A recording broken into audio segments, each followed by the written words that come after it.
Classes घ्यायची.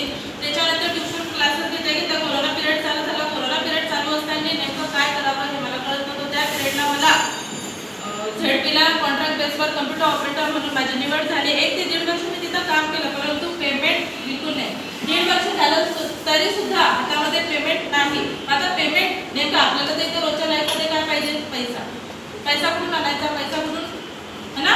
घर चालवायसाठी काय लागतो? पैसा. मग याच्यासाठी मला काहीतरी अलग मार्ग पाहिजे होता, परंतु मला नोकरी बिलकुल आवडत नव्हती. नोकरी मला आजही आवडत नाही. कोणाची गुलामगिरी करणं हे मला आवडतच नाही. त्याच्यासाठी आता बिझनेस करायचा म्हटलं तर बिझनेससाठी लागतो पैसा. पैसा कुठून आणायचा?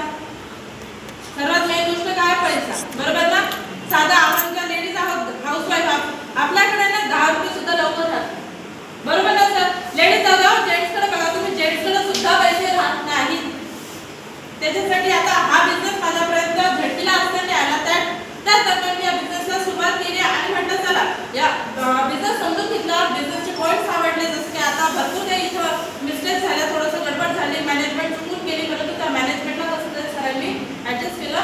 तर बघा मी या बिझनेसमध्ये आले, बिझनेस समजून घेतला चांगल्या प्रकारे. बिझनेस आज मी फॉरवर्ड करते आहे. माझ्यासारख्या